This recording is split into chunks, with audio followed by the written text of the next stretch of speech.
The Battle of the Billionaires. Yes. It is Vince McMahon versus Donald Trump. Very much Trump versus McMahon, I think, was the match they probably angled for in the early days. Yeah. Hence why the graphic here doesn't mention Bobby Lashley or Umaga. But we have Umaga, the Samoan. He's a man who, when all the other wrestlers are working out... frightening guy. Do you reckon they're like big fat wrestlers? Yeah. Obviously, they're not working out as much, and they're certainly doing no fucking cardio. Yeah. They're just eating. Do you reckon all of the wrestlers are going, oh, wait, why didn't I think I wish I was a big fat one. Big fat one. I wish but then someone like Umaga, he does here a 25-minute match. Yeah, I know. And there is that funny thing when you see someone like MVP and he does 25 minutes, and then you see Umaga do 25 minutes, and I'm like, Umaga is working 4 times harder damn right. than MVP. Damn right. Umaga, I think, is one of the. I mean, his early death in 2009, so only a couple of years after this. But I think he was one of the really good heels of this period. Throwback to those sorts of terrifying, sort of prehistoric, carnivorous cannibals, islanders, and they very much play that up in this. You know, they talk about him being a carnivore and everything. I think he did this so well. He has a uniquely frightening look. Everything about him is quite frightening. His hair, the makeup he wears, I mean, his moves. He is a fast-moving pit bull of a boy. He is absolutely terrifying. And there's a funny bit as he walks in. He sort of looks at the shaving foam, and he's like being a savage, you know, led in by Alejandro Armando Estrada. Yeah. A man who, until this match started, if I'd have met him at a party and I'd have said, "Did you ever do a WrestleMania?" and he said, "Yeah, I did the Battle of the Billionaires," that I'd have gone, "That's bullshit." But he's there. He's like, no, I did a big thing. I got in the ring and everything, and I'd go, "Why are you lying to me?" I know. I had no recollection of him doing this at all. As they come into the thing, and he's got this handler, which is, you know, this Cuban guy. As Umaga sees the shaving foam, and he really starts looking at it like that's a real totem. I was going, does that fit in with his character? Well, he'd be excited by something a bit weird. How does he know what shaving foam is? Like, we keep him in the cellar, you know? They then have Bobby Lashley as the proxy, the virile, strong workhorse stallion working for these 2 aging billionaires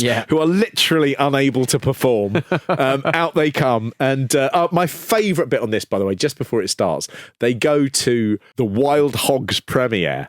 Oh, yeah. Where they sort of say, we've asked the big stars who they think is going to win the Battle of the Billionaires, and they've been unable to get anyone to actually answer the question. So it's just a load of clips like John Travolta and Jewel, and people just going, Donald Trump, like that. And some of them are clearly in the middle of it. Something else. So go, Donald Trump, like that. And it's just like that. Donald Trump. Donald's, absolutely. No one, apart from The Rock, goes, in the battle, I think Donald Trump is going to shave the head of Vince McMahon. Like that. And the Rock's just in his front room or something. It is. We don't know what he's recorded it on, but holiday. It's basically, it must predate. He wouldn't have done it on a camera phone because they were too bad back then. Yeah. But I think what he's done it on is like a camcorder. It would have been one of those ones that had a compact disc, like a DVD recording. A normal camera that had a video mode. Yeah. The one that would film people as they go past on outside Dixon's. The thing that films them. Rock, would it be possible for you to do a vignette for WrestleMania? Sure, I'll just go outside to my ring. Unbelievable. But everyone just saying Donald Trump, it's so tawdry that I wish they hadn't bothered. Yeah. Interestingly, Vince McMahon did a little Q&A with the Ottawa Sun in the build-up to this. Right. And the thing about Vince is he obviously had the time of his life doing this, as if he knew that within a decade that Donald Trump would be the president of the United States of America, and this would become a really, really sort of key, important, hilarious wrestling match. But the Ottawa Sun asked some really good questions. And one of the things that comes out of it is, I mean, Vince is mad. So one of the questions was, how would your wife Linda feel if your head was shaved? And the answer was, I don't think she'd be pleased. I've always had hair. Lots of it. Thick and luscious. I said to him, you morphed into a power-walking, carny-like, larger-than-life character on WWE TV, having been a ringside announcer. Do you need the spotlight? He said, I far more enjoy producing and directing than being the talent. If I'm out there, it's taking away from someone else. That, I think, is probably an interesting part of Vince McMahon. I think he probably is. Yeah. That is probably true. He always talks, I think in one of the other answers he gives, they sort of say, what do you like watching on telly? And he's like, I've never been home in time from my job to actually sit and watch television. I work all night. Yeah. And he just constantly does this. What about music? What do you listen to? And these are the fascinating things because no one really knows trivia about Vince. Nobody asks him. When I'm training, I like good basic rock, U2, and something with a heavy metal sound. AC/DC Back in Black. I crank it up while I'm working out.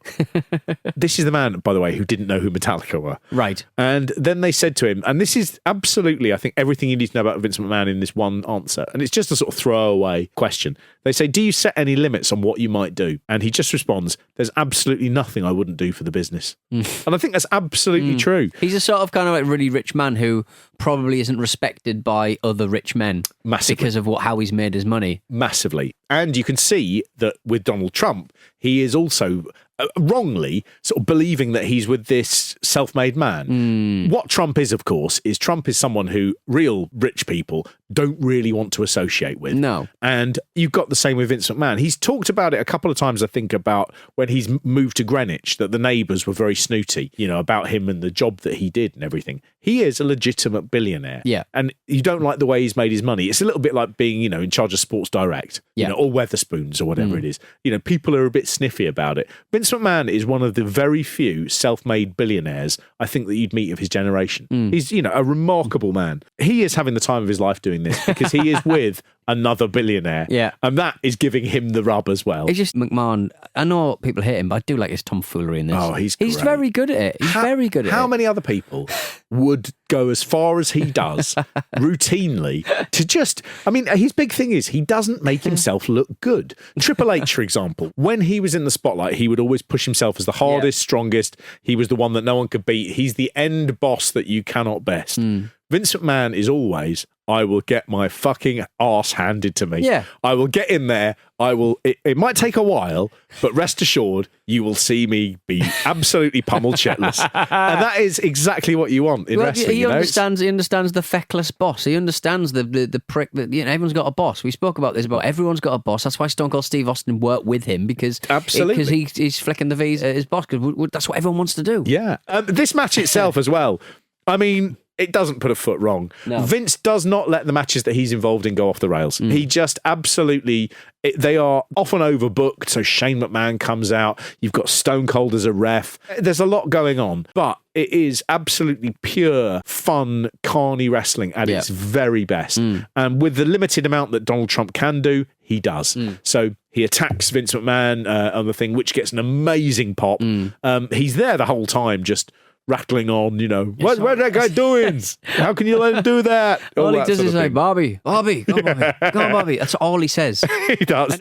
Right, just a two count there. Lucky for that, man. Come on, Bobby. Well, just a two count. That's right. Shake it off, Bobby. Shake it off. Call this deal off. Bobby. Shake it off, Bobby. Come on. Donald Trump trying to motivate Bobby Lashley. Bobby, shake it. Bobby, right now. And Umaga sounds a little bit like MAGA. Like MAGA hat. And I was like, it's just really confused. You MAGA. No one has picked up on that. No one has picked up on that. It's the last bit of satire. Oh my God, that is a t-shirt and a half. Honestly, they're making them as we speak. You're the first person to come up with it. But that is $1 million idea, the you MAGA. Fuck me. That's great. They say at one point, Bobby Lashley may get a suite at the top of Trump Towers for life. I think they're going to find a reason that Bobby Lashley can't go into Trump Towers. Stone Cold Steve Austin. He catches another strike. And another straight right to the throat, right to the neck of Stone Cold Steve Austin. What's going on over here? Donald Trump is in a world he is not familiar with. Shane McMahon, my referee shirt. What is this? What is this? It's right. It's collusion. It's insider trading. Honestly, it's a shame because I like to say he's absolutely fantastic in this. Stone Cold Steve Austin said that because he takes a stunner at the end. No, sells it. He barely goes down. Yeah. They've not given him pads. No, they haven't. But like everything on the night, I mean, Trump did it pretty much by the seat of his pants. So Stone Cold did an interview about it, and he said, on the day Vince came to me, and we were in the back area, 90,000 people out there, Ford Field, and he says, Steve, come over here. I'm going to see if I can get Trump to take a stunner. I said, oh, bullshit. You think he will? He says, I know Donald, he'll do it. So anyway, he goes, Donald, come over here. And he says, Steve, this is Donald Trump. Hey, Mr. Trump, how are you doing? I met him. He says, listen, I was thinking about everything is all said and done. Steve would hit you with his finishing move. Well, what is it? Well, it's called a stunner, and it kind of goes like this. And Donald Trump's right-hand guy all of a sudden goes, no. You don't need to do that. There's a million reasons why you shouldn't do that. But Donald, he looked at Vince, and he said, you think it'll help the show? Vince said, Donald, they'll go crazy. So Donald Trump was man enough to go out there. And that's how it worked. So apparently they did it on the day.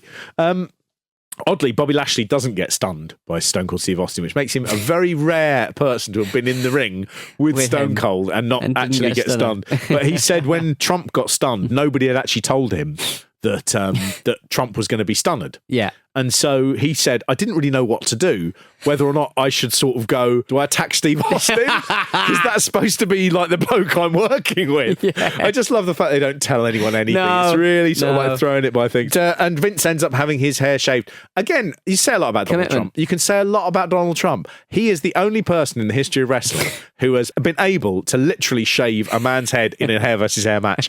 He does it. He goes in really confidently. It's the first time he smiles as well. He's like, yeah, I like this. This is good. Humiliating a man. He loves the debasing. Yeah. The best thing I found out about this, which hasn't really been written about, which I love it when you find something that makes you laugh and you just go, no one's touched on this yet. While the shaving is going on, JR says the line as well. He says, Jerry Lawler says, why aren't you smiling? And JR sort of goes, I'm smiling. I got Bell's palsy. I can't really smile big. It's like, oh, Jim, just keep it fucking light. You think this is funny? I'm not really smiling. You know, I got Bell's palsy. I can't really smile big. Oh, still, Mr. McMahon, you don't want to get nicked. Well, suddenly, for about 15 seconds as it happens, there's a song going, I got the bald-headed blues. It comes out and it sort of goes really quickly. And I was sort of like, is that supposed to be there? And Jerry Lawler suddenly goes, bald-headed blues, that sort of thing. So I thought, oh, right, it's a song that's real. No, it was written specifically by Jim Johnson, the WWE's head of music for many years. And it was written specifically for this. But there's a whole different load of choruses and lyrics. And what it does is it gives you a little glimpse into what Vince McMahon thinks about the hair thing. So when he says, I've got hair, lots of it. Yeah, and it's sort of like, why do you think a hair is sexual? What is it that you're trying to get across? So the chorus of Bald-Headed Blues, which you don't hear, is I've got the bald-headed blues. I've been a victim of a crime because now I've lost my hair. I should have lost my mind. And he said, I used to be a striking thing to see. Yes, I used to be a man, a man's man. But now my manhood's stripped away. So Vince is all like, having your head shaved, that is the least masculine thing you can do. Well, do you remember like 4 or 5, there was like a hair club of America sort of skit quite a lot, and people were getting wigs and stuff, I seem to recall back then. Do you remember? But like, you got fucking Stone Cold Steve Austin. I know. When The Rock shaved his head, he's a massive star. You know, he works with loads of bald people, and he must look at like Stone Cold Steve Austin and just go, not a man. A big Jesse, a big bald pansy. Where's your hair, Austin? Mental. Oh my God, a man's man, but now my manhood's stripped away. Oh, it doesn't sound particularly catchy, but I will get there. We'll get there. Also, congratulations to the timekeeper on the biggest match probably in WrestleMania history, you know, by pay-per-view and by attention worldwide. Yeah. He manages to ring the bell as Austin counts 2. Nice. I mean, proper good work. Somebody's going to be eating a fistful of Vince McMahon's masculine hair. Push, push, push. Oh, Lashley with a spear! Lashley with a spear! Will it be? Will it be? Yes, it is!